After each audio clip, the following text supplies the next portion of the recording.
Kanalimizga xush kelibsiz. Sizlardan iltimos, kanalimizga obuna bo'lib, yana qo'ng'iroqcha belgisini bosib qo'yishni ham unutmang. Chunki oldinda sizlarni bir-biridan qiziqarli, ehtirosli, hayotiy voqealar soni kutmoqda. Quyidagi hayotiy hikoyamiz bir kelinchakning hayotidan olingan. Aytgancha, hikoyamiz qahramonlarining ism-shariflari ba'zi bir sabablarga ko'ra o'zgartirilgan. Marhamat.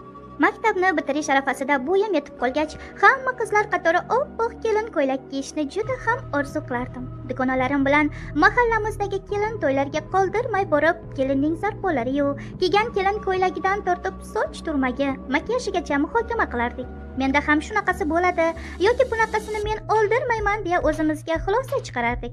Uyimizga sovchilar kela boshlaganida esa men allaqachon o'z xayollarim og'ushida ko'milib yuradigan bo'lgandim. Bo'lajak to'yim haqida, kelinlik uyim haqida, turmush o'rtog'im bilan kechiradigan shirin turmushim haqida soatlab xayol surardim. Men dunyodagi eng baxtli umr yo'ldoshi bo'laman deya ishonardim. Bir oiladan kelgan sovchilar uyimizdagilarga ma'qul kelgandek bo'ldi. Yigit 3-4 marta Rossiyaga borib ishlab kelgan bo'lib, o'zi uylarni ta'mirlagan, o'ziga yengil mashina ham sotib olgan ekan.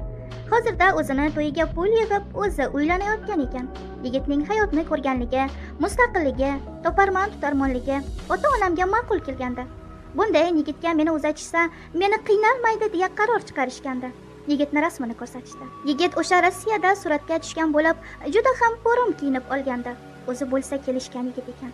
U bilan telefonda gaplashib ham ko'rdik. Aqlli, bosiq yigitligi sezilib turardi. Xullas, men to'yga rozilik berdim. Sovchilar kelib, to'y kunini ham belgilashdi. Oradan 2 oy o'tib, yigit Rossiyadan qaytib kelgach, bizni to'yimiz ham bo'lib o'tdi. Shundan keyin men entikib kutgan kelinlik davrim ham boshlandi. Men haqiqat